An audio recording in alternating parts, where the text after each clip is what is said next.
Kebutuhan akan gudang menjadi hal yang harus dimiliki oleh perusahaan atau pengusaha yang bergerak di bidang distribusi barang dan jasa. Ukuran dan jenis material yang dipakai untuk membuat gudang tergantung pada biaya dan peruntukan dari gudang itu sendiri. Gudang yang dibangun secara konvensional umumnya dibangun dengan struktur beton, namun dewasa ini, banyak gudang dibangun dengan menggunakan bahan baja untuk menekan biaya dari pembangunan gudang. Dengan semakin banyak dan mudahnya material kebutuhan konstruksi baja di pasaran, membuat biaya konstruksi gudang baja sekarang ini jauh lebih murah dibandingkan tahun-tahun sebelumnya. Biaya pembangunan gudang baja dengan menggunakan material baja, selain pengerjaan lebih cepat dan efisien, dengan menggunakan material baja untuk struktur mampu menekan biaya pembuatan yang signifikan. Ukuran dan jenis material baja sendiri sangat beragam, mulai dari baja ringan, baja berat, besi hollow galvanis, besi CNP, dan material UPVC. Pemilihan jenis material sangat menentukan desain struktur dan biaya dalam pembangunan gudang baja.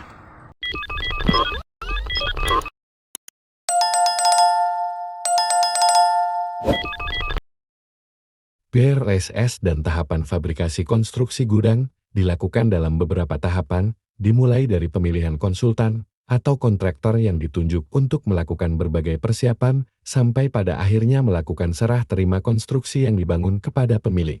Pada dasarnya fungsi perusahaan jasa konsultan konstruksi atau kontraktor adalah untuk mewujudkan kebutuhan pemilik. Dalam proses mewujudkan ini, tentu melalui tahapan proses untuk mempersiapkan, mematangkan, sampai selesai mewujudkan konstruksi gudang sesuai kesepakatan bersama.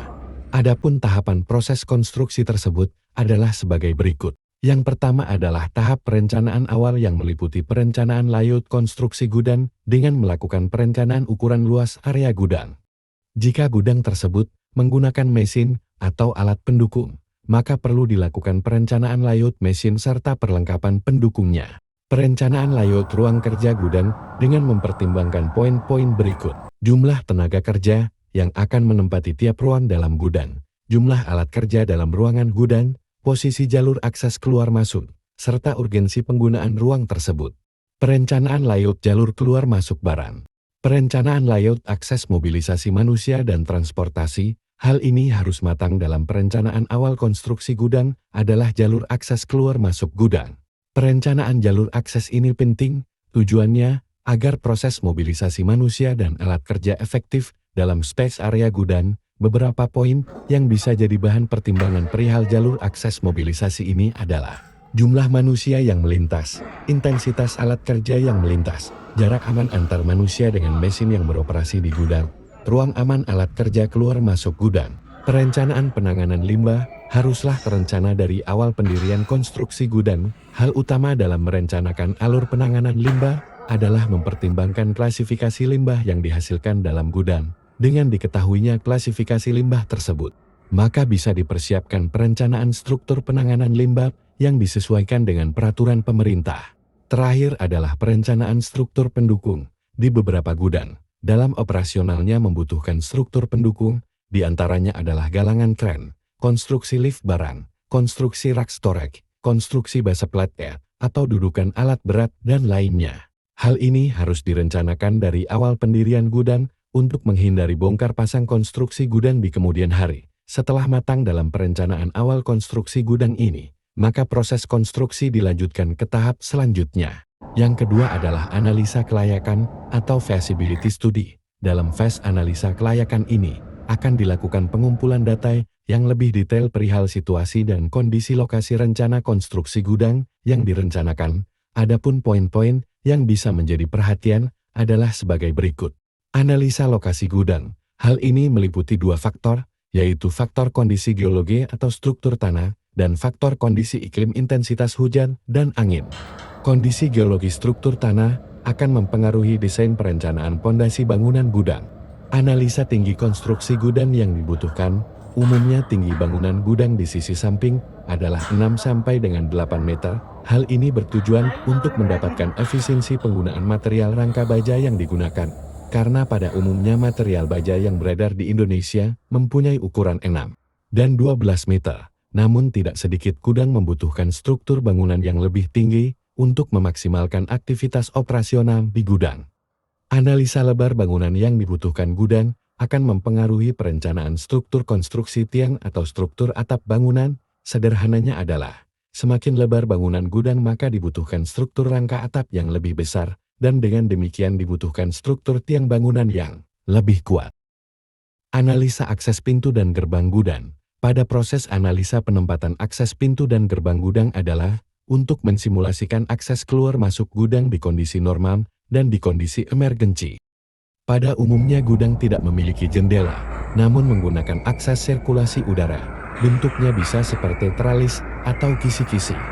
Selain akses pintu masuk manusia, akses keluar masuk armada transport berukuran besar juga harus direncanakan kebutuhannya jika dipandang perlu. Juga perlu dipertimbangkan akses alat kerja seperti forklift, handlift, dan troli jika sering melakukan aktivitas keluar masuk bangunan gudang. Dengan perencanaan desain jalur akses ini tentu akan menghasilkan efisiensi kerja pada saat gudang sudah beroperasi. Analisa kelayakan operasional gudang sangat berpengaruh terhadap struktur desain konstruksi pabrik atau gudang yang direncanakan. Desain konstruksi gudang tidaklah sama sesuai peruntukannya, seperti gudang spare part dan gudang beras atau gula tentu berbeda desainnya. Maka dengan itu, pentingnya analisa kelayakan operasional konstruksi gudang. Dengan melakukan studi kelayakan operasional, akan memaksimalkan kelayakan fungsi operasional gudang.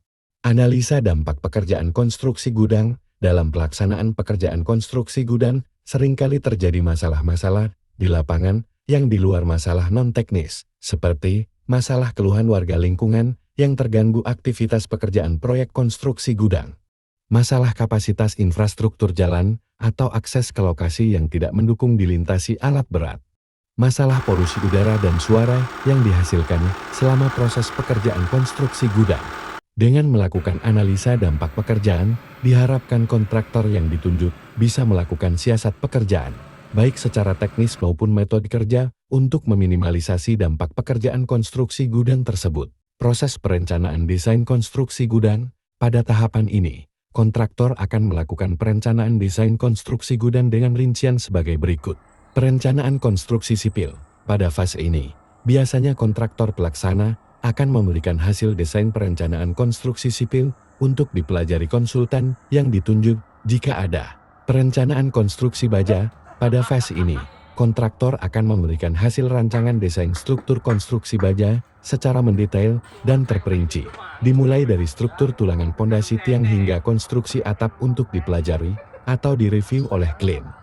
Perencanaan struktur pendukung bisa terbagi dalam macam bentuk, seperti alat angkat galangan, holy strand, atau struktur konstruksi lift barang, atau struktur rak storage atau struktur base plate atau dudukan mesin gudang, ataupun komponen lain yang dibutuhkan untuk mendukung operasional gudang. Tahapan presentase atau briefing.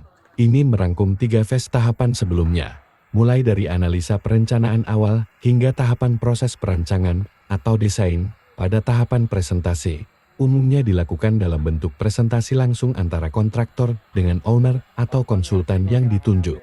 Dilengkapi data konsep desain yang telah dihasilkan pada perancangan desain. Pada tahapan ini juga akan membahas teknis metode kerja serta waktu rencana kerja atau time schedule.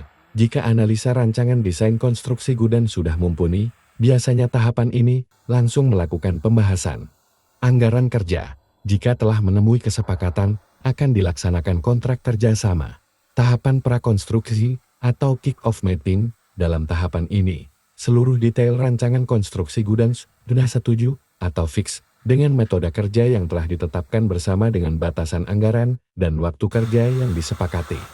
Umumnya, pada tahapan ini, lebih kepada proses koordinasi pelaksanaan pekerjaan diantaranya bisa sebagai berikut. Koordinator dari pengawas dari masing-masing pihak owner dan kontraktor, teknis penanganan peralatan dan material, teknis penanganan kasus emergensi dan lainnya yang dipandang perlu. Dari penjabaran masing-masing item, tujuan utamanya adalah kelancaran koordinasi pelaksanaan pekerjaan. Tahapan konstruksi atau pelaksanaan ini adalah mewujudkan konstruksi gudang yang dibutuhkan oleh pemilik yang sudah dirancang oleh kontraktor dalam batasan biaya, waktu serta mutu, atau kualitas yang telah disepakati atau disyaratkan. Yang terakhir adalah tahapan pemeliharaan, dan persiapan penggunaan atau maintenance dan startup. Tujuannya adalah untuk menjamin agar konstruksi gudang yang telah selesai dibangun sesuai dengan dokumen kontrak kerjasama dan semua perihal dalam desain struktur konstruksi gudang berfungsi baik. Kegiatan yang dilakukan adalah mempersiapkan data-data pelaksanaan baik berupa data-data selama pelaksanaan maupun gambar pelaksanaan, meneliti bangunan secara cermat, dan memperbaiki kerusakan-kerusakan, mempersiapkan petunjuk operasional, serta pedoman pemeliharaan, serta melatih staf untuk melaksanakan pemeliharaan. Demikian, semoga video ini berguna bagi kita. Salam Kuli Proyek Indonesia, bangga menjadi kuli, setulus hati membangun negeri.